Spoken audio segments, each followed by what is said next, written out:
It's the morning of May 5th, 1945, 3 days before the war in Europe officially ends. A Wimbledon champion, 50 years old, is running along the outer wall of an Austrian castle, while machine gun fire chips the stone behind his feet.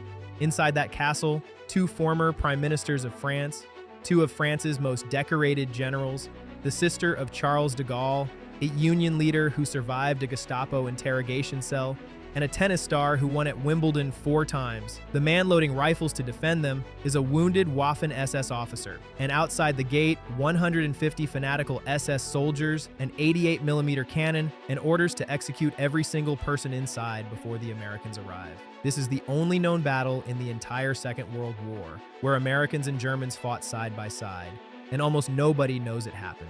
Castle Itter sits on a rocky outcrop in the Austrian Tyrol, about an hour east of Innsbruck. From the outside, it looks like every other fairy tale castle you've ever seen. Stone walls, a keep, a dry moat, the kind of place you'd put on a postcard. But in the spring of 1945, this castle was something else entirely. It was a Nazi prison. And not just any prison, it was a Dachau subcamp. Officially, it was a satellite of one of the most notorious concentration camps in history. Unofficially, it was the Third Reich's private hostage vault, a walled box where Adolf Hitler kept the people he intended to use as bargaining chips when the war finally went bad. By the time our story starts, the war had gone bad. In the next 25 minutes, I'm going to walk you through what is, hand on heart, one of the most surreal real-life stories of the entire Second World War. A story with a handwritten English note carried out of a castle by a Yugoslav prisoner. A rescue mission that was literally canceled before it could happen. A German officer who walked toward American lines waving a white flag to ask the enemy to help him. And a final, desperate 12-hour siege where French tennis champions, Wehrmacht defectors, an SS man, and a handful of American GIs fought together against the SS. If that sounds insane, it gets weirder. Quick favor before we go in. This channel runs on 3 buttons. The like button tells YouTube to recommend this video to other history fans. That's the single biggest thing you can do to help me, and it costs you nothing. Hit subscribe so you don't miss the next deep dive. I'm working on a whole series of forgotten World War II stories like this one. And drop a comment with the name of your country. I'm genuinely curious where you're watching from. I read every comment. Now, buckle in. We're going to Tyrol. May 1945. Before the swastika ever flew over Castle Itter, it was a hotel, not a metaphor, an actual luxury hotel. In the late 1800s, a wealthy German bought the medieval ruin, rebuilt it into a romantic-era castle, and turned it into a high-end mountain retreat. Composers stayed there, aristocrats stayed there. The pianist Sophie Mentor ran the place for years and used to host Tchaikovsky in the music room. Tchaikovsky, in the same rooms where decades later, the Gestapo would lock up the Prime Minister of France. The site itself is older than that. There's been a fortress on this rock since the 1200s, so what we're really looking at when we look at Castle Itter is 800 years of European history layered on top of itself, ending in this one impossible afternoon in 1945. The Nazis took the property over in February of 1943. SS men arrived, they evicted the owners, they strung double rows of barbed wire around the walls. They wired the perimeter with floodlights so bright that one local farmer told the BBC, decades later, that the night was lit up like day. Imagine that, a medieval castle on a fog-bound alpine ridge, glowing white at 3 in the morning like a movie set. By April of 1943, Castle Itter was officially a subcamp of Dachau, but it was a subcamp with a twist. Most concentration camp inmates were starved, worked to death, murdered. The prisoners at Itter were fed. They had reasonable rooms, because the rooms were former hotel suites. They had access to a library. They had a courtyard where they could walk. The SS even staffed the place with prisoner cooks brought up from Dachau. Why? Because Adolf Hitler wasn't keeping these people alive out of mercy. He was keeping them alive, to trade them. Castle Itter wasn't a prison, it was a vault. And what was inside that vault was about to become the most surreal coalition of soldiers in the entire war. Let me show you who they were. Édouard Daladier, former Prime Minister of France, the man who signed the Munich Agreement with Hitler in 1938, and now, 7 years later, was Hitler's prisoner. Paul Reynaud, also a former Prime Minister of France, the man who replaced Daladier in 1940. The two men loathed each other. They had argued in cabinet, argued in parliament, argued in the press, and now the SS had locked them in the same castle. They reportedly continued arguing about politics, about strategy, about whose fault the fall of France was, inside a Nazi prison, while being held as living bargaining chips. Maxime Weygand, the general who took command of the French army during the German invasion. The man who told Churchill that Britain would have its neck wrung like a chicken. Now, captured, jailed, waiting for the Reich to collapse on top of him. Maurice Gamelin, the General Weygand replaced. Another political enemy of Reynaud, another former rival, now sharing a castle library with the men who'd ruined his career. Jean Baratra, the bounding Basque, four-time Wimbledon champion, one of the most famous athletes in pre-war Europe, and, at 50 years old, an active member of the French resistance. The Nazis caught him trying to escape to North Africa to join the Free French. They shipped him to Itter, Marie-Agnès Caillot, the older sister of Charles de Gaulle, imprisoned because of her brother, held because the SS believed her name had value. Léon Jouot, head of the French trade unions, future Nobel Peace Prize winner. Michel Clemenceau, the son of Georges Clemenceau, the French prime minister who won the First World War. You see what's happening here? Hitler was collecting France, like trophies in a glass case, and then there's the man you wouldn't expect, Captain Kurt-Siegfried Schroeder, a Waffen-SS officer recovering from combat wounds. Stationed nearby, he'd struck up a friendship, a real human friendship, with several of the prisoners. By the final week of the war, Schroeder was so worried about what the SS might do to the French that he moved his own wife and children into the castle. For their safety, read that sentence again, an SS man moved his family into a Dachau subcamp to protect them from his own side. That was the inside of the castle. And outside, the world was collapsing. By the last week of April 1945, the prisoners inside Castle Itter knew the war was almost over. How did they know? Because they had a radio, a hidden radio, somehow, and the sources are vague on exactly how. Somewhere inside the castle, the prisoners had concealed a working receiver, and every night they huddled around it and listened to the BBC. They listened to the bombs falling on Berlin. They listened to news of Mussolini being executed in Italy on April 28th. They listened to rumors that Hitler himself was dead. And on May 1st, those rumors were confirmed. Hitler was gone. But for the prisoners, that didn't mean safety. It meant the opposite. Because the men running their prison were the kind of men who, with the world burning around them, might decide to take their captives down with them. And the prison commandant proved exactly that. Eduard Weiter, the commandant of Dachau itself, fled to Castle Itter as the Allies closed in. He arrived, he wandered the grounds, and on May 2nd, 1945, he locked himself in a room and shot himself in the heart. The first shot didn't kill him, so he shot himself again, in the head. That was the man in charge of the SS at Itter. That was the kind of man in charge. After Weiter's suicide, the situation inside the castle started to dissolve. The food was running out, the fuel for the generators was running out. By early May, the SS guards were lighting candles and lanterns at night because the floodlights had gone dark. Couriers stopped arriving. Orders stopped arriving. And the prisoners listening on their hidden radio could hear the war collapsing around their ears. Then on May 4th, the SS guards just left. They didn't surrender. They didn't formally release the prisoners. They simply walked out the gates and vanished into the woods. The SS commander handed the keys to Zvonimir Chuchkovich, a Yugoslav resistance prisoner who'd been the camp electrician, and disappeared. For the first time in 2 years, Castle Itter had no guards. But the prisoners had a problem, because somewhere out there in the forests of the Tyrol were SS units that hadn't given up. Units that knew exactly what was inside this castle. Units that had every reason to come back and finish what the Reich had started. The prisoners had to get help, fast. And the only way to do that was to walk out the gate and find an American. The first man to leave was Chuchkovich, the Yugoslav. He was the obvious choice. He'd been the camp electrician. He had a bicycle, he had a work permit that let him pass through checkpoints, and he'd done errands outside the castle before. The SS, even on their way out, hadn't thought to take his pass back. So on the afternoon of May 3rd, Chuchkovich carried a piece of paper out of Castle Itter, folded into his pocket, that contained a handwritten plea for help, written in English. Names of the prisoners, location of the castle, a request in shaky translated English for the Americans to come quickly. Think about that for a second. Picture it. 45-year-old Yugoslav man on a bicycle, in occupied Austria, in May 1945, riding past SS units that would shoot him on sight if they searched his pockets, carrying a handwritten English note that he hoped he could put into the hand of a soldier who hadn't even arrived in the country yet. It is, hand on heart, one of the most cinematic real-life moments of the entire war. Chuchkovich pedaled 50 kilometers. He passed retreating Wehrmacht columns. He passed roving SS patrols. He kept the note in his pocket the entire way. And eventually, exhausted, he rolled into the town of Innsbruck, and he found an American officer of the U.S. 103rd Infantry Division. He handed over the note, and the American couldn't help. This is the part of the story that nobody tells you. Chuchkovich did reach the Americans. The note was delivered, but the 103rd Division wasn't in a position to mount a rescue. They had their own front to manage. They had their own orders, and Castle Itter was, jurisdictionally, in someone else's sector. A column of Sherman tanks was eventually organized to head toward the castle, and then the rescue was canceled. Halfway there, pulled back. The column turned around and went home because of confusion over command authority and conflicting orders coming down from above. Inside Castle Itter, the prisoners didn't know any of this. They were waiting, watching the road, listening to their hidden radio. And every hour that passed without American boots on that gravel was another hour the SS in the woods could spend organizing. So the prisoners did the only thing they could do. They sent a second messenger, a man named Andreas Krobot, the castle's cook.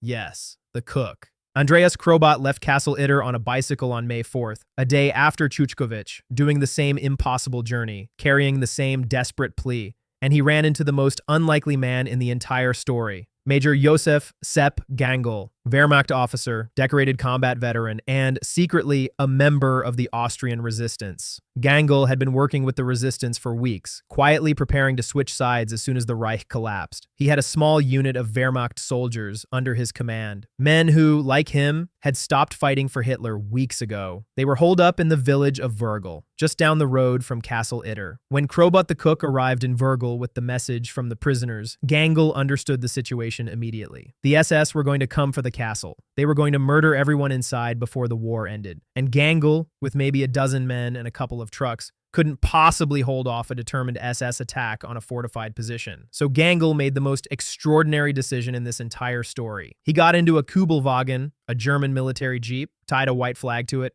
and drove toward the American lines. Not to surrender, to recruit. The American he found was Captain John Jack Lee, 23rd Tank Battalion of the 12th Armored Division. Lee was hard-bitten, chain-smoking, profane, and, by all accounts, completely unflappable. When this German major rolled up in a jeep with a white flag and asked him, in halting English, if he would please drive his tanks to a castle in the mountains and help defend a group of French prisoners from the SS, Lee didn't blink. He just said yes. Then he got on the radio, requisitioned what he could, drove down to Castle Itter, did a quick reconnaissance of the position with Major Gangl himself in the passenger seat, and started planning a defense. The convoy that finally rolled toward Castle Itter on the morning of May 5th, 1945, was something out of a fever dream. 2 American Sherman tanks, a truck full of Wehrmacht soldiers in field gray who an hour earlier had technically been the enemy.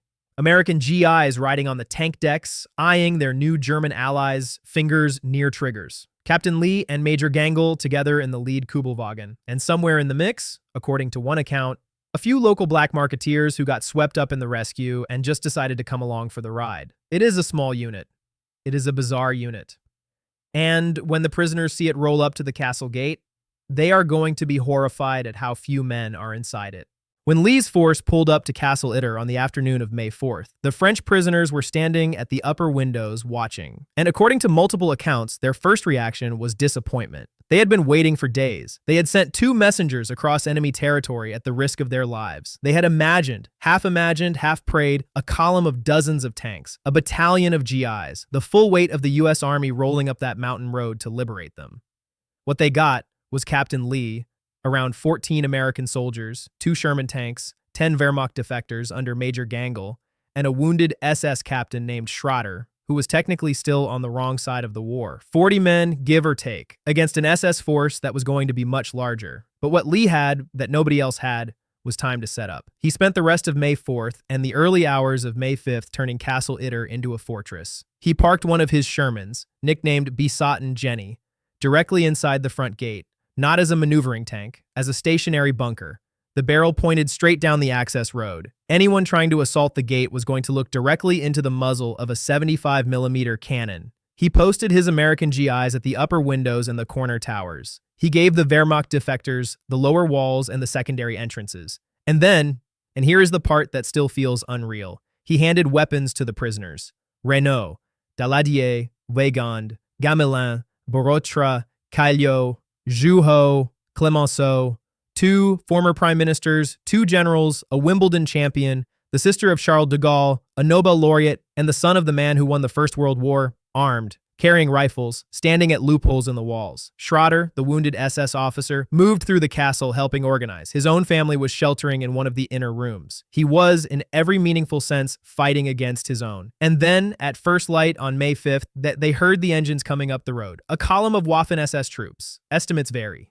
Somewhere between 100 and 250 men. Battle-hardened. Fanatical, towing an 88mm cannon, carrying a 20mm anti-aircraft gun. These were not garrison troops. These were soldiers who had been told the war was lost and they were going to take Castle Itter and everyone in it down with them. The first 88mm shell hit the castle around dawn. It punched into the upper floor and obliterated an empty room. The siege of Castle Itter had begun. For the next 12 hours, Castle Itter was hell. The SS opened up with everything they had. The 88mm punched holes in the upper floors. The 20mm anti-aircraft gun raked the walls. Machine gun fire chipped the stone. Mortar rounds dropped into the courtyard. Inside the castle, it's chaos and improvisation. The American GIs returned fire from the upper windows. Baratra, the 50-year-old Wimbledon champion, moved between firing positions like a man half his age. Weygand and Gamelin, the two old generals who had failed to save France in 1940, stood at loopholes side by side, finally fighting the war they'd lost. Reynaud and Daladier, the political enemies who had argued for years over whose fault Munich was, were now reloading rifles for each other. Down at the gate, Besat and Jenny, Captain Lee's parked Sherman, was hammering down the access road with its 75mm cannon. Every assault wave the SS sent at the front entrance was raked apart by it, so the SS brought up their cannon and rolled it directly toward the gate. This is the moment that doesn't feel real. This is May 5th, 1945. The atom bomb has been built. The jet engine exists. Radar exists. And the SS, in the final hours of the most industrialized war in history, are dragging an 88mm cannon up to a medieval castle gate to blow the door open. Like a battering ram, like Vikings, the cannon fired, and it killed Besat and Jenny. The Sherman exploded in a black cloud at the front gate, the defenders' single biggest piece of firepower, gone. The SS could now pour through the entrance, except they couldn't, because the castle held. The walls were 3 feet thick of medieval stone. The defenders had loopholes, they had elevation, they had cover, and every time the SS tried to push through the gate, the GIs and the Wehrmacht defectors and the prisoners and Schroeder, the SS captain, all firing together, Guerrieri drove them back.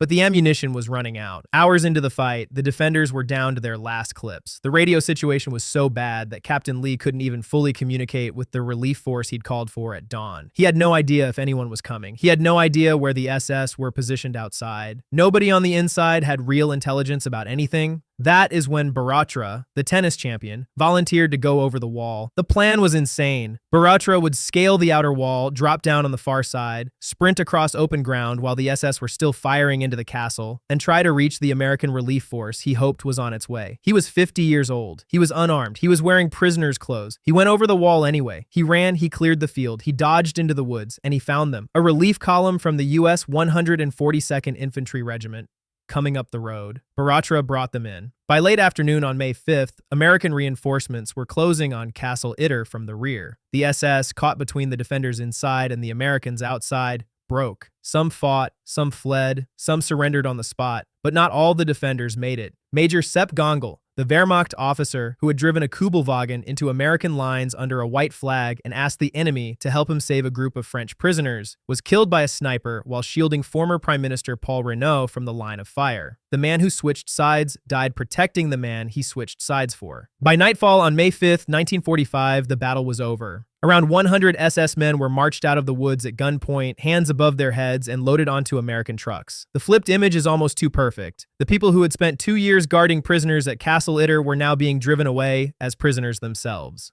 Besat and Jenny was still burning at the front gate. Captain Jack Lee, the chain-smoking American officer who had said yes to a German major waving a white flag, was was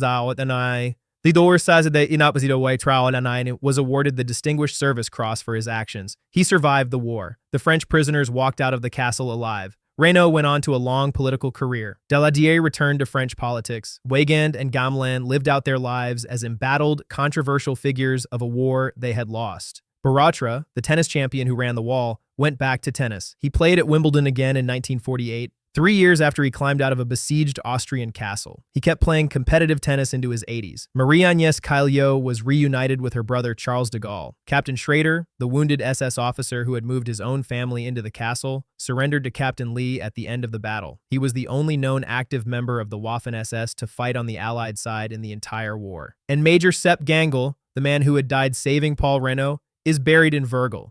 There is a street in that town named after him. Locals still leave flowers on his grave. This battle is, by most counts, one of only 2 known instances in the entire Second World War where American and German troops fought together against a common enemy. The only one with documentary confirmation. The only one that ended in a successful joint operation. It happened 3 days before the war in Europe officially ended. For most of the men inside Castle Itter, Reynaud, Daladier, Weygand, Baratra, Gangel, Lee, Schroeder, the cook Krobot, the electrician Chuchkovich, this 12-hour battle in a 1,000-year-old fortress was the strangest day day of their lives. For history, it's one of the strangest days of the entire war. A medieval castle, a handwritten English note, a canceled rescue, a German major with a white flag, a Wimbledon champion running the wall, an SS officer protecting his family, a burning Sherman at the gate, and 40 men holding off 10 times their number until help arrived. It actually happened, exactly the way I told you. If you made it this far, thank you. Genuinely. You're the reason this channel exists, and stories like this one are the reason I keep digging. If this story moved you, hit that like button before you click away. It is the single biggest signal you can send to YouTube to put this video in front of someone else who's never heard the name Castle Itter. And trust me, almost no one has. Subscribe so you don't miss the next forgotten chapter of the Second World War. I have a whole list of stories waiting in the queue, and they get stranger from here. And in the comments, I want to hear from you. Of all the people inside Castle Itter that day, the prime ministers, the generals, the tennis champion, the cook, the electrician, the SS officer who switched sides, which one would you want to sit down with for an hour? Tell me below. I'll be reading.